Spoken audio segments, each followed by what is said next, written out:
Hello student, आज हम लोगों का जो क्लास है,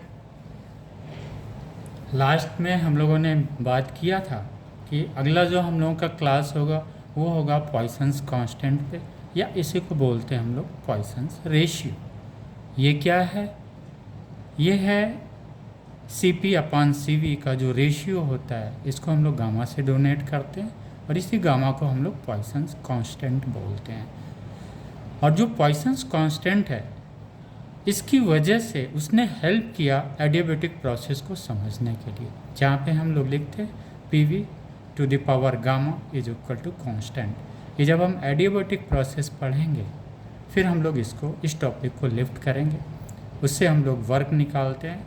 अन्य भी है टेम्परेचर्स का, बहुत अच्छा क्वेश्चन से यहाँ पे लगता है। यहाँ पे थोड़ी सी मैथ हम लोगों को देखनी रहेगी जब हम वर्क निकालेंगे एडियाबेटिक प्रोसेस के थ्रू। ओके, एनीवे, फिलहाल this Poisson's constant is also known as Poisson's ratio since because of the ratio of CP/CV। Clear?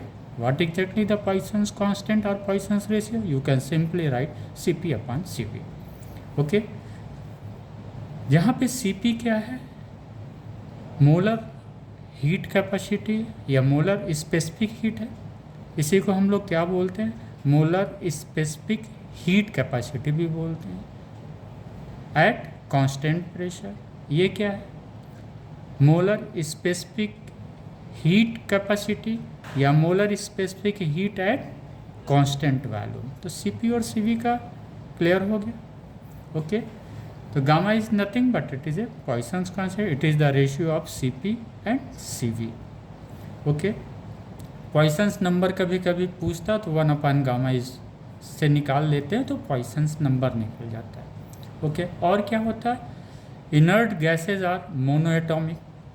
एक इनर्ट गैसेज पे भी कभी कभी सवाल आ जाता है।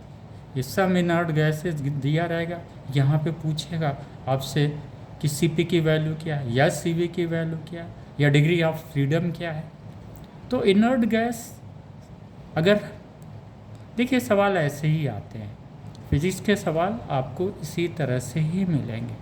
लैंग्वेज का बस है, अगर आपने मैंने क्या बोला, वर्ड्स बाय वर्ड्स आपको कॉन्सेप्ट्स क्लियर करना। अब यहाँ पे आ गया N inert gas is given, what should be the degree of freedom. अब आप कंफ्यूज हैं यार, इनर्ट गैसेज है क्या, इसको आप समझें। Inert gases it's a mono atomic gases होते हैं।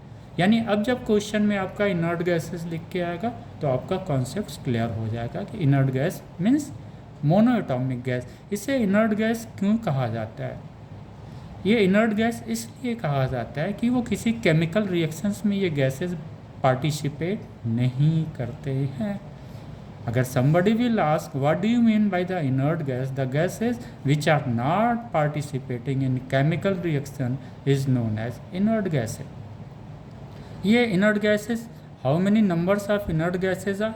There are 5 numbers of inert gases.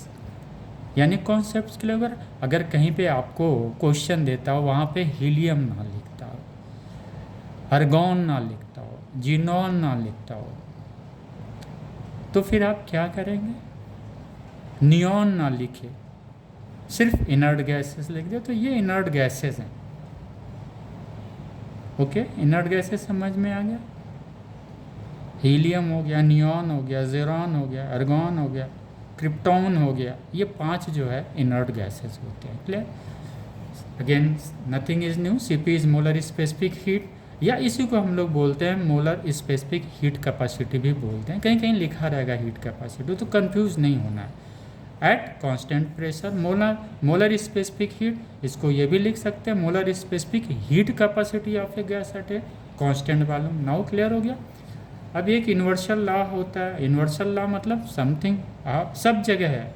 अगर कहीं पे भी फिजिक्स में यूनिवर्सल लॉ लिखा हुआ है या यूनिवर्सल कांस्टेंट लिखा हुआ है या यूनिवर्सल लॉ लिखा हुआ है, तो वो हर जगह पूरे यूनिवर्स में अप्लीकेबल है। तो ये क्या है? यूनिवर्सल गैस कांस्टेंट, मतलब इट इज़ अप्लीकेबल एवरीवेयर। जैसे ग्रेविटेशनल कांस्टेंट क्या था? ग्रेविटेशनल कांस्टेंट ये क्या? Universal constant. ओके, तो now the words universal is clear. तो ये क्या है, यूनिवर्सल गैस कांस्टेंट है, के बोल्ट्जमैन कांस्टेंट है, यानी Avogadro's number of molecules. Okay, clear हो गया। तो आर को हम ये भी लिख सकते हैं, गैस कांस्टेंट जो है इसको हम ऐसे भी लिख सकते हैं, बोल्ट्जमैन कांस्टेंट के टर्म में लिख सकते हैं। बस मल्टीप्लाई किससे करना, अवोगाद्रोस नंबर ऑफ मॉलिक्यूल से मल्टीप्लाई कर देंगे, हमको यूनिवर्सल गैस कांस्टेंट मिल जाएगा। ओके, हम लोगों ने अर्लियर क्लास में पढ़ा हुआ था ओके कि स्पेसिफिक हीट क्या होता है, और गैस में हम लोगों ने दो स्पेसिफिक हीट आइडेंटिफाई किया था, जहाँ पे सॉलिड और लिक्विड में क्या था, वन ही स्पेसिफिक हीट हुआ करता था, लेकिन गैस में हम लोगों ने दो स्पेसिफिक हीट जो है वो हम लोगों ने स्टडी किया हुआ था। अगर कोई गैस है, इसको अगर हम लोगों ने suppose D Q, Q equal to क्या होता है, N C delta T. C क्या है, कभी कभी सी में कांस्टेंट वॉल्यूम आएगा, सी में कहीं कहीं प्रेशर कांस्टेंट आएगा। जब वॉल्यूम कांस्टेंट होता है तो इसको क्या बोलते हैं, molar specific heat of A gas at a constant volume. Clear. अगर हम किसी गैस को डी क्यू हीट देते हैं तो ये हीट कहाँ जाता है, अगर कांस्टेंट है वॉल्यूम तो N C V D T, N C P D T. अगर हम गैस का मोल 1 ले लेते हैं, then D Q equal to C V up into D T, D Q equal to C P into D T. Now the clear. एक जगह जो हम हीट सप्लाई करते हैं, यहाँ पे कब हीट सप्लाई करते हैं, कांस्टेंट वॉल्यूम पे करते हैं। यहाँ पे जब डी क्यू हीट देते हैं तो किस पे करते हैं, कांस्टेंट प्रेशर्स पे हीट सप्लाई करते हैं। अगर सपोज ये डी टी कहाँ से आया, इसे आप ज़रूर समझें, नहीं तो फिर कंफ्यूज रहेंगे, डी क्यू डी टी में आप फंसे रह जाएंगे। नहीं, फंसना नहीं, आइए समझते हैं। अगर कोई बॉडी, कोई गैसियस सिस्टम है जिसका इनिशियल टेम्परेचर टी है, अगर हम डी क्यू हीट सप्लाई करते हैं इस सिस्टम को, डी क्यू हीट सप्लाई करने पे जैसा कि हमें पता है, whenever we supply the heat there will be rise in temperature. तो मान के चलते हैं बहुत छोटा सा हीट हमने दिया है डी क्यू, और उस पर टेम्परेचर कितना राइज हो रहा है, डी टी। तो फाइनल टेम्परेचर सिस्टम का कितना हो जाएगा, T plus D T. Change in temperature, final में से ये माइनस कर देंगे तो ये आ जाएगा डी टी। क्लियर हो गया उतना। ये डी टी हमने लिया हुआ है। डी क्यू हीट सप्लाई करने के बाद ये जो चेंज इन टेम्परेचर आया, this is the D T. Okay, concept is clear. Why we have taken dq and dt? Because of this, we have supplied the dq heat. Due to the dq heat, there is a change in temperature dt. कैसे change in temperature हुआ, initial temperature T है, final temperature में temperature rise किया, मान के चला मैंने dt temperature rise किया, तो चेंज इन टेम्परेचर फाइनल में से इनिशियल माइनस करेंगे तो फिर dt आ जाएगा। Okay, good. अब हम लोग आते हैं, हाँ एक चीज़ और, इसको जब पढ़ते हैं ना, पॉइसन्स कांस्टेंट और पॉइसन्स रेशियो को, जब भी हम गामा की तरफ जाते हैं तो find out what exactly the gamma, और गामा को C P upon C V की वैल्यू क्या होती है, इसको जब हम स्टडी करते हैं बेटा, तो फिर लॉ जो अभी हम लोगों ने पिछला पढ़ा हुआ है उस लॉ का ही यहाँ पे यूज़ है। अब जब हम पढ़ें इसको, टॉपिक को, तो हमारे दिमाग में बस सिर्फ एक चीज़ है, क्या उसको प्रूव करने में कोई लॉ लग रहा है, तो हाँ आंसर आता हाँ, एक नहीं, दो लॉ नहीं, बल्कि 3 लॉ लग रहे हैं। अरे सर ये तो बहुत टफ है। नहीं, तीनों लॉ को यहीं पे रिवाइज कर लिया जाएगा ना, कोई टफ नहीं होता है। बस कोई किसी स्टेप्स को अगर हमें बढ़ाना है तो हमें फिजिक्स में ये रिलेट करना होता है, ये टॉपिक किससे किन चीज़ों से रिलेटेड है। ओके बेटा, तो इसमें जो 3 लॉ लगते हैं वो क्या लॉ लगता है, अभी हम लोगों ने प्रीवियस जो क्लास किया हुआ था उसमें हम लोगों ने law of equipartitions of energy पढ़ा हुआ था। यानी इसको, इस रेशियो को लाने के लिए हमें पहला जो लॉ पे फोकस करना है कौन सा है, law of equipartitions of energy. Clear हो गया। दूसरा फिर क्या है, दूसरा फिर हमें पढ़ना पड़ेगा, इसमें इसी में आएगा फर्स्ट लॉ थर्मोडाइनमिक्स, तीसरा लॉ फिर आ रहा है इसी में मेयर्स लॉ। यानी ये हम सीख रहे हैं कि कैसे हम चैप्टर्स को लिफ्ट करते हैं, कैसे हम फिजिक्स के टॉपिक्स को आगे बढ़ाते हैं। तो उस टॉपिक्स को आगे बढ़ाने के लिए हमने ये देखा, मेरे दिमाग में तुरंत आया यार यहाँ पे तो 3 लॉ लगेंगे। पहला लॉ क्या है, law of equipartitions of energy. दूसरा लॉ क्या लगेगा वहाँ पे, फर्स्ट लॉ ऑफ थर्मोडाइनमिक्स। तीसरा क्या लगेगा, Mayer's law. Very good. To find out this gamma we have to apply 3 laws. इसी तरह से बेटा क्वेश्चन भी फिजिक्स में आते हैं। अब ये सवाल अगर आएगा आपके पास और वहाँ पे आपको 3 लॉ को अप्लाई करना रहेगा, तो अगर तीनों लॉ के कॉन्सेप्ट्स के लिए इसी तरह से जेई के क्वेश्चंस आते हैं या नीट में इसी तरह से क्वेश्चंस आते हैं, जहाँ पे कॉम्प्लिकेशंस कुछ नहीं होता है, सिर्फ कॉन्सेप्ट्स लेना होता है। तो now I think it is clear. Whenever there is a gamma, हमारे दिमाग में 3 पिक्चर आना चाहिए और वो 3 पिक्चर एकदम फीड हो जाना चाहिए। First, law of equipartition of energy. Second, first law of thermodynamics. Third is the Mayer's law. Okay, हम आगे बढ़े हैं। अच्छा, पॉइसन्स लॉ में एक चीज़ थोड़ा सा और कन्फ्यूजन होना चाहिए, क्योंकि जब हम मॉडुलस ऑफ इलास्टिसिटी पढ़ते हैं तो वहाँ पे भी एक पॉइसन्स कांस्टेंट आता है, जिसको हम लोग सिग्मा से रिप्रेजेंट करते हैं। यहाँ पे आइडियल गैस में जो कांस्टेंट है वो किससे हम लोग गामा से प्रेजेंट करते हैं। ठीक है, तो पॉइसन्स लॉ जो हम लोग पढ़ रहे हैं, पॉइसन्स कांस्टेंट जो हम लोग पढ़ रहे हैं, या पॉइसन्स रेशियो जो हम पढ़ रहे हैं, तो हमारे सिलेबस में 2 जगह आएगा। इस चीज़ को आपको ध्यान में रखना है। पहला कहाँ पे आएगा, मॉडुलस ऑफ इलास्टिसिटी में आएगा, जिसको हम लोग सिग्मा से डोनेट करते हैं। वो कुछ नहीं, वो भी रेशियो है। किसका रेशियो है, स्ट्रेन का रेशियो है, स्ट्रेस का नहीं है बेटा, स्ट्रेन का रेशियो। स्ट्रेन क्या है, 2 तरीके से स्ट्रेन होता है, तब जाके हम ये पॉइसन्स कांस्टेंट मॉडुलस ऑफ इलास्टिसिटी में निकालते हैं। पहला क्या होता है, lateral strain upon longitudinal strain. खत्म, क्लियर हो गया। मॉडुलस ऑफ इलास्टिसिटी में सिग्मा इक्वल टू क्या होता है, यानी पॉइसन्स रेशियो या पॉइसन्स कांस्टेंट क्या होगा, lateral strain upon longitudinal strain. इसी का रेशियो क्या होता है, पॉइसन्स कांस्टेंट होता है। कहाँ पे, जब मॉडुलस ऑफ इलास्टिसिटी में। क्लियर हो गया। तो कोई कन्फ्यूजन, पूरे हमारे दोनों बुक्स जो आप वॉल्यूम पढ़ते हैं ना, सिर्फ 2 ही जगह पॉइसन्स कांस्टेंट है, तीसरे जगह कहीं नहीं है। ओके, नाउ तो हम लोग शुरुआत करते हैं। पहला जो लॉ है वो from law of equipartitions of energy है, जहाँ पे जैसा कि हम लोगों ने पढ़ा था, अगर 1 मॉलिक्यूल्स है, क्या बोलते हैं, 1 मॉलिक्यूल्स अगर 1 डिग्री ऑफ फ्रीडम में है तो इसकी इंटरनल एनर्जी कितनी होगी, 1/2 kT। लेकिन अगर डिग्री ऑफ फ्रीडम एफ है तो 1 मॉलिक्यूल का क्या हो जाएगा, यही ना लिखते law of equipartitions of energy, जिसको हम लोगों ने बताया, जैसे हम लोगों ने F = m है, Newton second law of motions को दिमाग में रखा था। Law of equipartitions of energy कुछ नहीं बोलता यही है कि एक मॉलिक्यूल्स की जो इंटरनल एनर्जी होती है दिस वन होती है 1 डिग्री ऑफ फ्रीडम पे। अगर F number of degree of freedom है तो F kT हो जाएगा। क्लियर हो गया, 1 मॉलिक्यूल्स का एट एब्सोल्यूट टेम्परेचर। किस पे, टेम्परेचर। ये जितने मॉलिक्यूल्स होते हैं वहाँ पे वो सभी मॉलिक्यूल्स क्या होते हैं, थर्मल इक्विलिब्रियम में होते हैं। और ये जो टेम्परेचर T यहाँ पे है, ये क्या है, एब्सोल्यूट टेम्परेचर।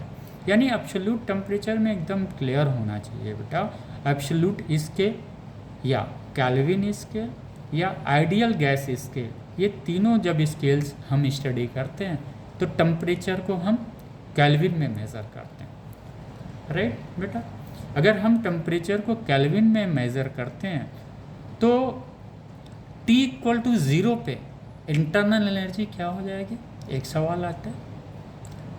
ओके बेटा, अगर T 0 है, एब्सोल्यूट टेम्परेचर अगर 0 है तो इंटरनल एनर्जी क्या हो जाएगी, वो भी 0 हो जाएगी। ओके, और इंटरनल एनर्जी क्या है, it is the kinetic energy. Okay, ये इंटरनल एनर्जी हम यहाँ पे क्या पढ़ रहे हैं, average internal energy, that is equal to the average kinetic energy. यानी T टेम्परेचर्स पे क्या होगा, वो अगर T टेम्परेचर 0 है तो इंटरनल एनर्जी भी 0 हो जाएगी और kinetic energy of the gas भी 0 हो जाएगा। इसको बेटा एक थोड़ा सा हम ग्राफ के थ्रू आपको समझाने की कोशिश कर रहे हैं। क्योंकि ये सवाल आते हैं ना, छोटे छोटे सवाल आते हैं, हम लोग कंफ्यूज हो जाते हैं यार करना क्या है। तो कंफ्यूजन हम लोगों को दूर करते चलो। ये है X axis, this one is the Y axis. Okay, X axis पे हमने क्या दिखाया है, वॉल्यूम दिखाया। क्या दिखाया है, वॉल्यूम। यहाँ पी एक्सिस पे हमने क्या दिखाया है, प्रेशर दिखाया। ओके,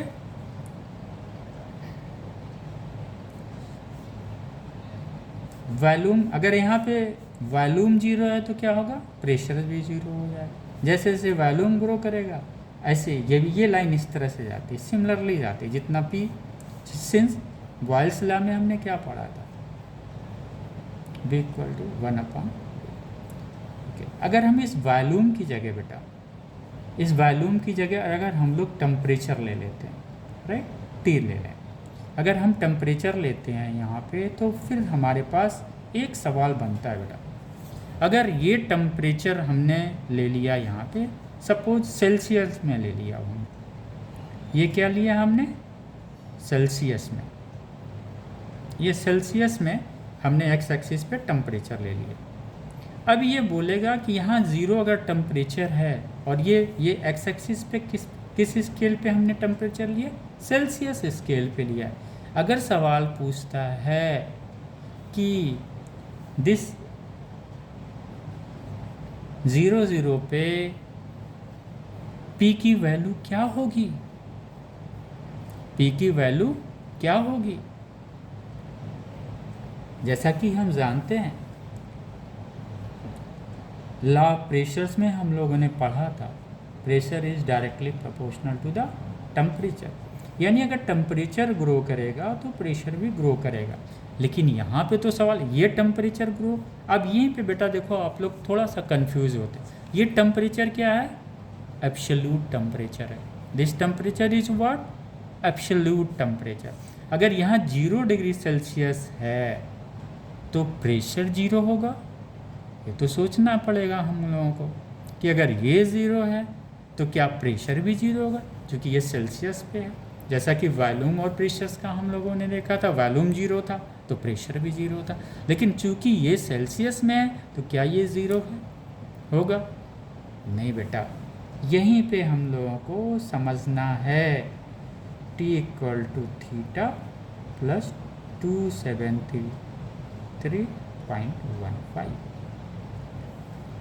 अगर थीटा 0 है बेटा तो T तो होगा ही ना, T होगा, T होगा। अगर थीटा 0 है तो T होगा। अगर थीटा है कोई चीज़, थीटा 0 है तो ये 273.15, यानी यहाँ पे जो टेम्परेचर होगा केल्विन में वो होगा।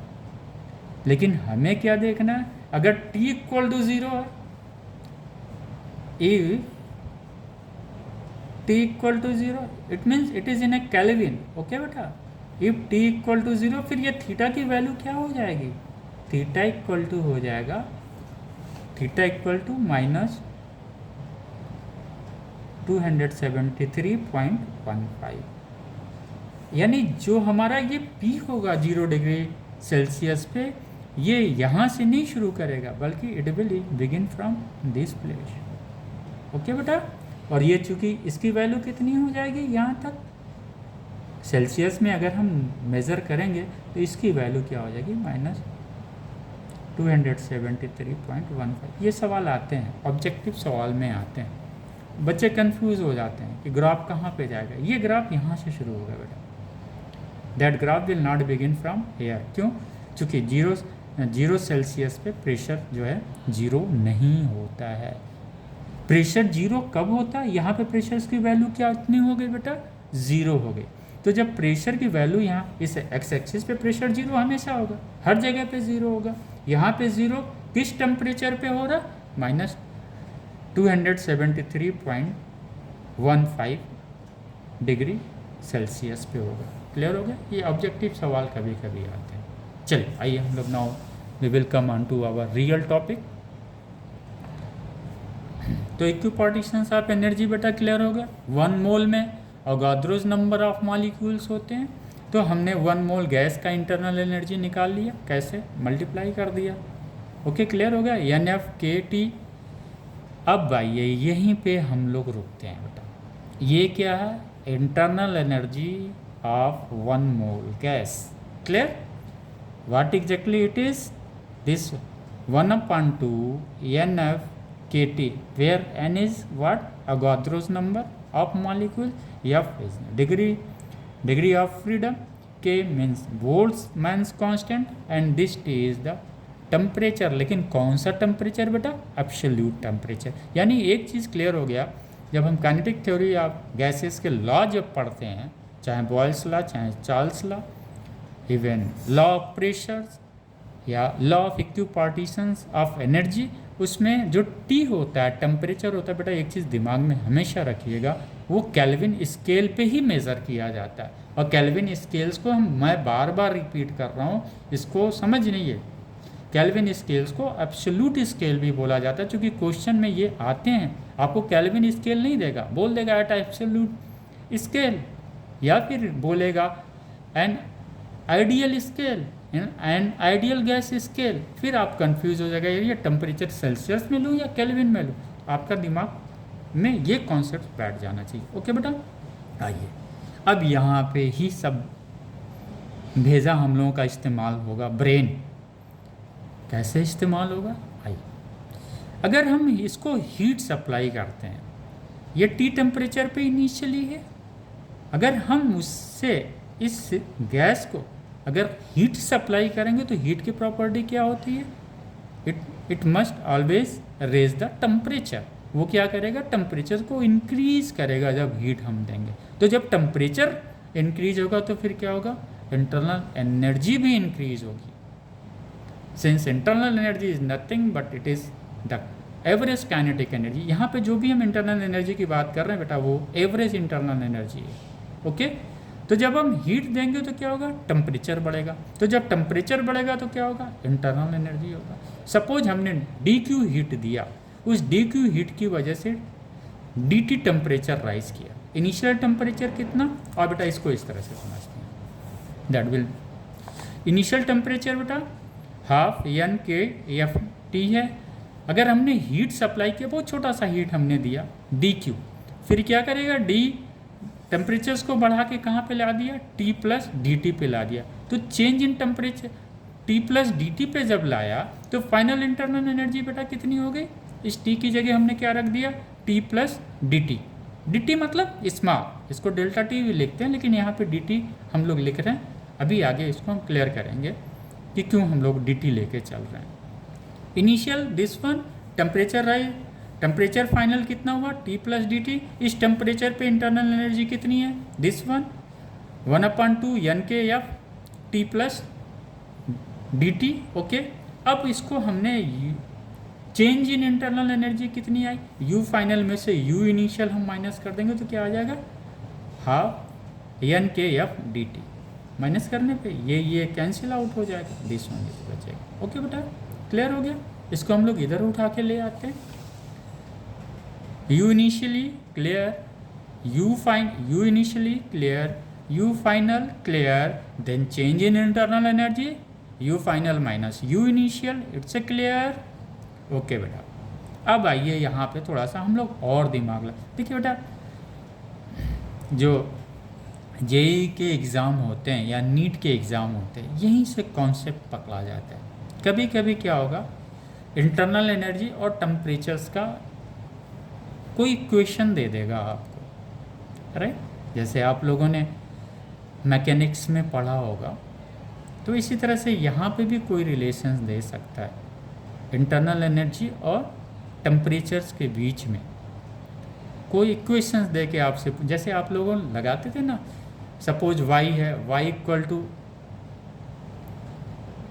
ax² प्लस कोई कांस्टेंट लिख के, फिर पूछते थे ये बताएं। जैसे सपोज आपको डिस्टेंस दिया और डिस्प्लेसमेंट दिया, s = ut प्लस समथिंग करके दिया हो, पूछ लेगा आपसे कि, या सपोज डिस्प्लेसमेंट दिया टाइम के इस पे, तो ds dt क्या होता है, ds dt होता है बेटा क्या, इट्स ए वेलोसिटी।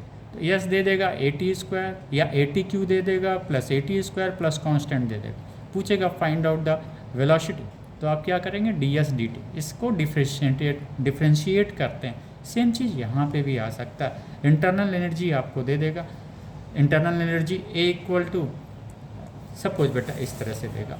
एक क्वेश्चन हम बनाते हैं, देखिए नीट जे ये इस तरह से सवाल आते हैं। सपोज इंटरनल एनर्जी यू है, ओके, ये दे दिया a T cube, okay, a T cube मतलब टेम्परेचर, ये there is a temperature plus b T plus constant दे दिया। पूछेगा find out the rate of change in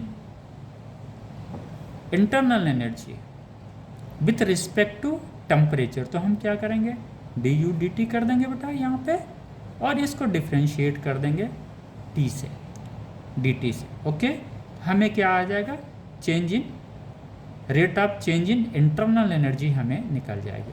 same जैसे यहाँ पे हम लोगों ने फॉलो किया था मैकेनिक्स में ना, सेम तरह से हमें फॉलो करना।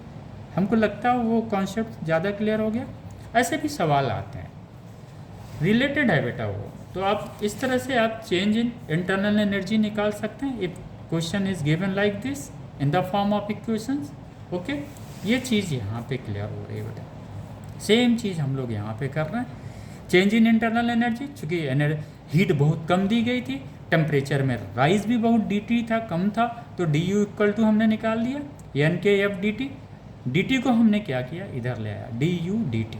यही रेट ऑफ चेंज है जिस पे क्वेश्चन आ सकते हैं, इक्वेशंस के फॉर्म में भी दे सकता है बेटा। इंटरनल एनर्जी और टेम्परेचर के बीच में कोई इक्वेशंस दे देगा और पूछेगा find out the rate of change of internal energy, okay. Now it's clear I hope.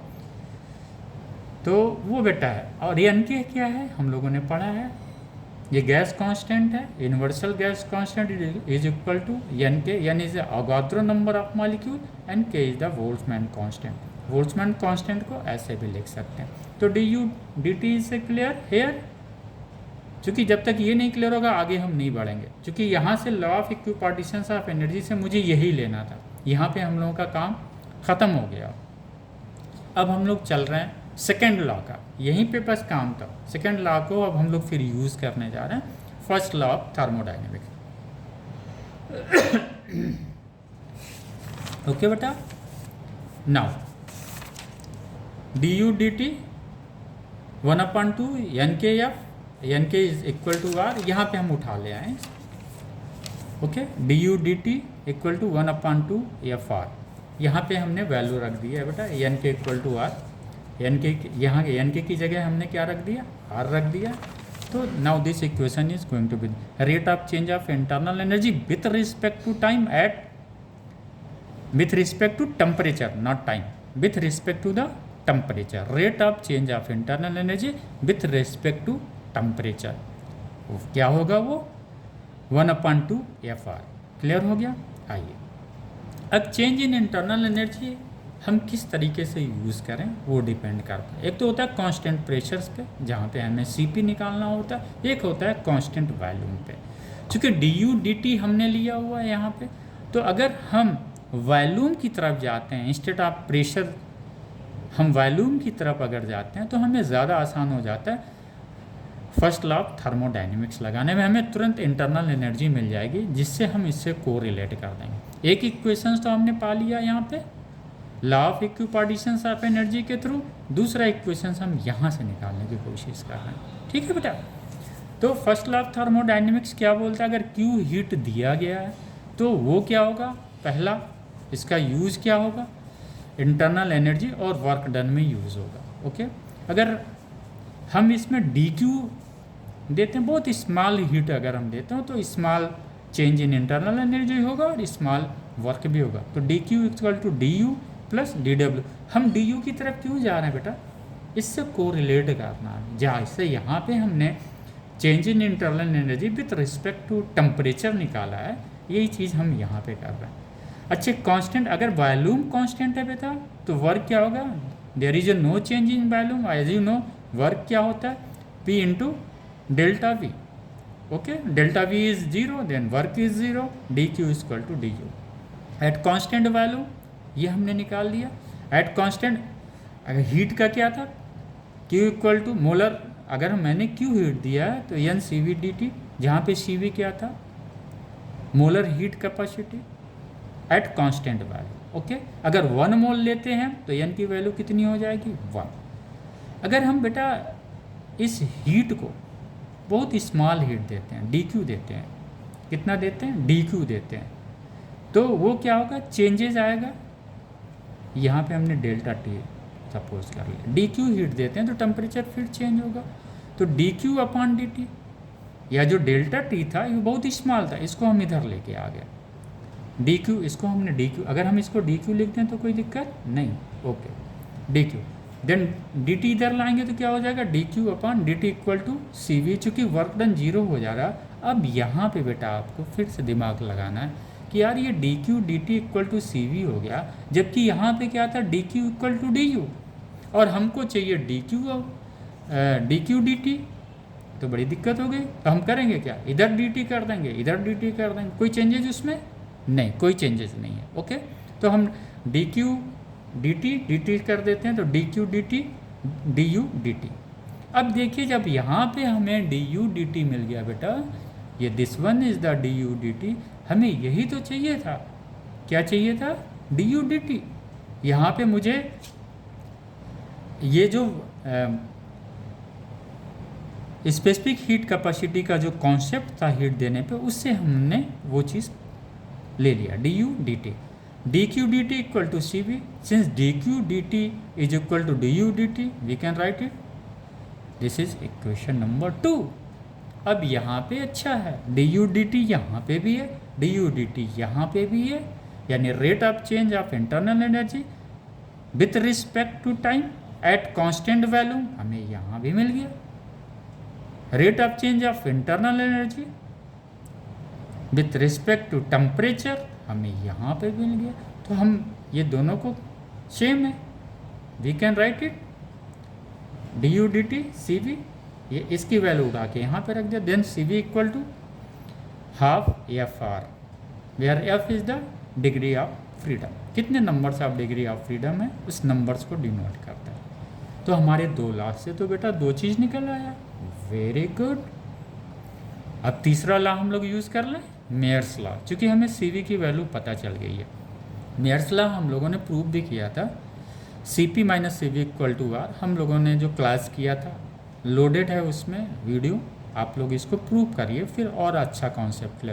Then C P equal to C V plus R, अब हमने क्या किया, सी वी की वैल्यू उठा के यहाँ रख दिया, this one, okay, half F into R plus R, ये सी पी हो गया, सी पी की वैल्यू ये हमने कॉमन ले लिया, 1/2 एफ आर कॉमन ले लिए, तो ब्रैकेट में क्या आया, 1 + 2/f, ये क्या है अगेन बेटा, this one is what, this one is a what, C V is equal to half F R, यहाँ पे हम इसकी जगह फिर सी वी रख दें, then C P equal to C V bracket में 1 + 2/f, this means the Poisson's ratio और Poisson's constant gamma is equal to, ratio क्या है, CP/CV इक्वल टू 1 + 2/f, यानी हमारा ये चैप्टर्स यहाँ पे क्लियर हो गया।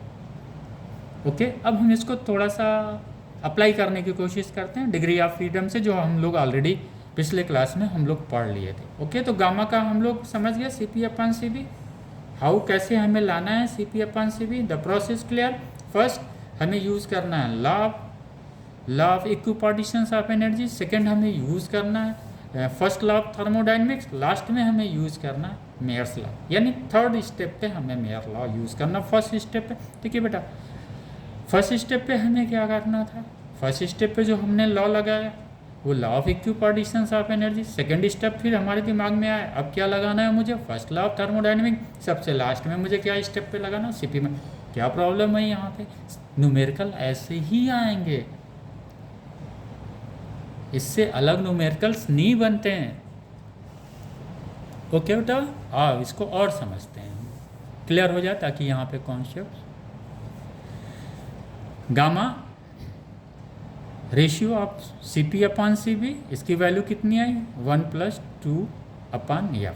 ये क्या है डिग्री ऑफ फ्रीडम जो हम लोगों ने पिछले क्लास में पढ़ा हुआ था। आइए इसको हम लोग रिपीट करते हैं। अगर मोनो एटॉमिक लेते हैं तो हमने पढ़ा था डिग्री ऑफ फ्रीडम कितना है 3, तो CP अपॉन CV कितना हो जाएगा 1+2/F की जगह हमने 3 रखा। हाउ इट इज़ 5/3, इसकी वैल्यू कितनी आती है 1.67, जो हम लोगों ने यहाँ पे कैलकुलेट किया था बेटा दिस वन हम लोगों ने कैलकुलेट किया था। एक चीज़ हमने लिखा था ना, inert gases are monoatomic, hence gamma की वैल्यू कितनी है 1.67। कभी कभी सवाल पूछ लेता है कि ये जो गामा है वो इसका सीक्वेंस क्या होगा, मोनोएटॉमिक में अधिक होगा कि डाईएटॉमिक में होगा कि ट्राईएटॉमिक में होगा कि तीनों में सेम होगा। तो इसको यहाँ पे हम लोग क्लियर कर रहे हैं। ठीक, 1.67 कैसे आया वो यहाँ से क्लियर हो जाएगा। For monoatomic molecules F3 clear 1.6, 5/3 divide कर दीजिए, इसकी वैल्यू कितनी आ जाएगी 1.67, जो अभी हम लोगों ने इनर्ट गैसेस के बारे में जाना था। आइए for diatomic 3 translational 2 rotational, total degree of freedom 5, 1+2/5 7, this value is 1.4.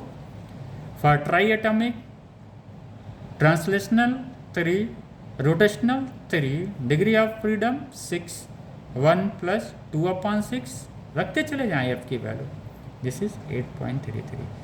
अब ये कभी कभी बेटा ऑब्जेक्टिव सवाल में सीक्वेंस पूछ लेता है।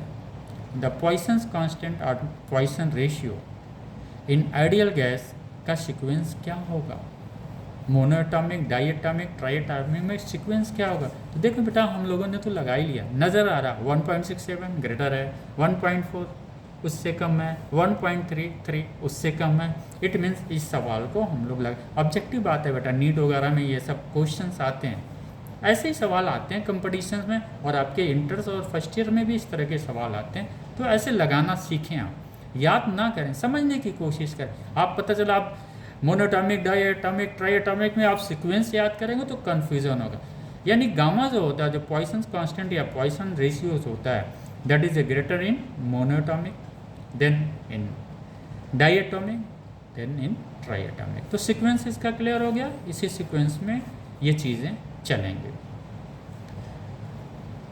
तो बिलीव करता हूँ कि आप लोगों को ये कॉन्सेप्ट्स इसका क्लियर हो गया होगा, और न्यूमेरिकल्स कैसे लगाना है ये इन्हीं स्टेप से ही आएगा। आपको घबराने की ज़रूरत नहीं है कहीं पे, ठीक है। अगर आपको internal energy this one is given, if there is a internal energy given U equal to AT² plus C, where A is constant, C is constant, then ये T हम टेम्परेचर्स को ले लेते हैं, that is in kelvin. Then पूछेगा find out the rate of change of internal energy, क्या होगा। तो हम लोग इसको ये डिफ्रेंशिएट कर देते हैं, तो ये A बाहर आ गया, DT² DT, this one is a constant, उसका क्या हो जाएगा, कांस्टेंट का हमेशा डिफ्रेंशिएशन 0 होता है। तो ये क्या हो जाएगा du dt equal to 2AT।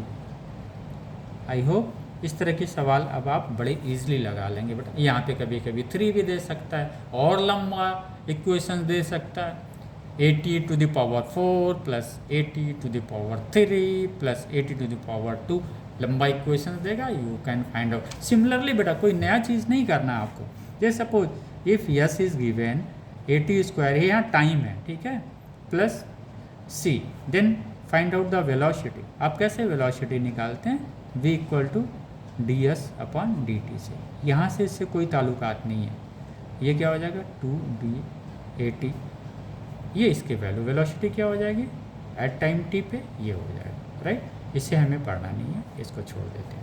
हम सिर्फ rate of change of internal energy with respect to temperature, temperature कहाँ पे लेना है, केल्विन में लेना है, तो उम्मीद कर रहा हूँ बेटा ये हम लोगों का पोर्शंस क्लियर हो गया होगा। और एक चीज़ थोड़ी सी और रहेगी, मैंने शॉर्ट वीडियो भी डाला, आपको समझाने की कोशिश कर रहा हूँ उसको। समझिए, ऑब्जेक्टिव क्वेश्चंस पे आते हैं। ये छोटी छोटी चीज़ें आपको ज़्यादा नॉलेज को इंक्रीज़ करेगी। एक आइडियल गैस की जो प्रॉपर्टी होती है, आइडियल गैस क्या होता है, वो लॉ को फॉलो करता है। कौन सा? Ideal gas equation. Ideal gas equations क्या है? P equal to n R T, where n is the number of mole, R is the universal gas constant, T is the temperature in absolute scale, okay, या absolute temperature. अब तो clear हो गया, Celsius और absolute में हमें disturb नहीं होना। देन आर इक्वल टू क्या हो जाएगा? P V upon A N T. ये हमारे पास यूनिवर्सल गैस कांस्टेंट है, तो वो कांस्टेंट रहेगा। पी और वी की वैल्यू चेंज होगी तो वो जो है कांस्टेंट ही रहेगा, राइट, क्योंकि यूनिवर्सल गैस कांस्टेंट, ये चेंज तो हो नहीं रहा। चलिए हम लोग एक प्लॉट करते हैं ग्राफ। ये शॉर्ट वीडियो में भी मैं डाला हूँ, लेकिन वो उसमें टाइम ही नहीं मिलता है कि आपको कुछ बता पाए, तो इसलिए मैंने कहा इसको भी इसी में ऐड कर देते हैं। तो वो अगर एक्स एक्सिस पे प्रेशर्स को डिनोट किया गया और वाई एक्सिस पे यूनिवर्सल गैस कांस्टेंट को शो किया गया, राइट। प्रेशर अगर 0 है तो यूनिवर्सल गैस कांस्टेंट भी क्या हो जाएगा? 0 हो जाएगा। तो ये हमने 0 0 मान लिया, ओके, राइट। और इसमें क्या, ये अगर कोई आइडियल गैस है तो आइडियल गैस जो है वो सेम रहेगा। आर क्या होगा? आर चेंज नहीं होगा। अगर एक आइडियल गैस है तो इसका आर क्या होगा? ऐसे स्ट्रेट लाइन जाएगा, नो चेंजेस। क्योंकि प्रेशर चेंज होगा, वॉल्यूम चेंज होगा, तो वो चेंजेस ऐसे नहीं, राइट। क्योंकि एट कांस्टेंट टेम्परेचर अगर हम लेते हैं इसको तो क्या होगा? Pressure is inversely proportional to the volume. Clear हो गया वो? आइए, मैंने 3 गैस ले लिया, सपोज 1, 2 and 3. There are 3 gases. One gas is at T1 temperature, second one is the at T2 temperature and third one is the at T3 temperature. ये गैस आइडियल नहीं है, लेकिन वो सवाल कर रहा है कि वो उसमें कौन सा गैस जो है क्लोज होगा आइडियल गैस के, कौन सा गैस का बिहेवियर जो है वो आइडियल गैस के बिहेवियर से करीब होगा, राइट। ये ग्राफ हमारे पास आ गया। सवाल सीक्वेंस का आ जाएगा, find out the sequence of temperature, okay. इस सीक्वेंस को आपको ऐसे ही सवाल आते हैं बेटा, सवाल ऐसे ही बनेंगे आपको, ओके। तो मान के चलिए हमने कोई पॉइंट आर ले लिया, इसका मतलब आर यही होना चाहिए। अगर कोई आइडियल गैस होता तो ऐसे ही आर की वैल्यू स्ट्रेट आती, ओके। चूँकि ये क्या है? नॉन आइडियल गैस है, 1 2 3, ये क्या है? नॉन आइडियल गैस है, वो जनरल एक गैस है, इसलिए वो स्ट्रेट नहीं जा रहा, यानी कहीं ना कहीं डिपार्ट्स हो रहा है फ्रॉम वेयर, वो आइडियल गैस की तरह बिहेव नहीं कर रहा है, it is going to be away from the ideal gas, okay. लेकिन हमें ये पूछ रहा है, ये तीनों जो नॉन आइडियल गैस हैं उसमें से कौन सा गैस सीक्वेंस में लिखिए कि वो अधिक क्लोज होगा किसके? आइडियल गैस के बिहेवियर को फॉलो कर रहा होगा। आइए हम लोग चलते हैं, समझते हैं। जब इस तरह का सवाल आता है, ग्राफ आता है, तो हमारी चीज़ में एक चीज़ ध्यान आता है कि आइडियल गैस की बात कर रहा है। तो आइडियल गैस में हमने पूछा था, हम जानते हैं इस चीज़ को कि आइडियल गैस अप्लीकेबल तभी है, कहाँ पे है? At low pressure and high temperature. अब देखिए बेटा, ये चीज़ दिमाग में आना चाहिए। आइडियल गैस के लिए क्या है? Gases which follow the boils-stalls and law of pressure. दूसरा पॉइंट क्या है? At low pressure and high temperature पे गैस आइडियल होता है, ठीक है बेटा। आइए समझते हैं। तो लो प्रेशर, अब देखिए 1 गैस, 2 गैस, 3 गैस, इस गैस का प्रेशर इस एक ही पॉइंट पे हमने लिया, आर पे हमने लिया, इस पॉइंट पे इस गैस का प्रेशर कितना? P3 है, इसका क्या है? P2 है, इसका क्या है? P1 है। यानी P3 प्रेशर अधिक है compare to the P2 and compare to the P1। It means P3 is greater than P2, P2 is greater than P1। यानी प्रेशर्स कम कहाँ पे है? इस गैस 1 का प्रेशर्स कम है। अगर उस 1 गैस का प्रेशर्स कम है तो हमारे पास जवाब एक ही आएगा कि वो गैस जो हाई टेम्परेचर, लो प्रेशर और हाई टेम्परेचर पे होगा वो आइडियल गैस की तरह बिहेव करेगा। इसका मतलब ये हुआ P1 का प्रेशर लो है, कम है, तो इसका टेम्परेचर अधिक होगा। इट मीन्स वन गैस का जो टेम्परेचर T1 है वो अधिक होगा, ओके, T2 से और T3 से। क्योंकि यहाँ पे क्या है, प्रेशर अधिक है, प्रेशर्स क्या है, अधिक है कंपेयर टू द P1। और आइडियल गैस बिहेव करने के लिए क्या होना चाहिए, लो प्रेशर होना चाहिए। यानी जो लो प्रेशर्स पे जो पॉइंट्स हमें मिल रहा है, जो गैसेस फॉलो कर रही है लो प्रेशर्स का, उसका टेम्परेचर क्या होगा, हाई होगा। क्लियर हो गया? यानी T1 is greater than T2 greater than T3। Okay, ये this one since P1 graph से ही नजर आ रहा है, P1 is lesser than P2 lesser than P3, then from ideal gas, low pressure and high temperature पे ideal gas जो होता है आइडियल गैस की तरह बिहेव करता है। ओके, तो दिस ग्राफ इज क्लियर। ऐसे ही सवाल बेटा आएंगे, क्वेश्चंस ऐसे ही आते हैं, और आपको बस सिर्फ एक पॉइंट का, अगर हमें आइडियल गैस का ये चीज़ नहीं पता at low pressure and high temperatures पे कोई भी गैस आइडियल गैस की तरह बिहेव करता है, तो इस क्वेश्चन को हम सॉल्व नहीं कर पाते। इसका मतलब low pressure P1 is lesser than P2 lesser than P3, henceforth T1 is greater than T2 greater than T3। ये ग्राफ वाले सवाल भी बेटा आप लोग प्रैक्टिस अवश्य करें। आई होप, उम्मीद कर रहा हूँ कि आपको पढ़ के एंजॉय कर रहे होंगे आप लोग, और हमेशा एंजॉय करके ही पढ़ना, प्रेशर्स लेके नहीं पढ़ना। ओके बेटा, थैंक यू ऑल स्टूडेंट्स।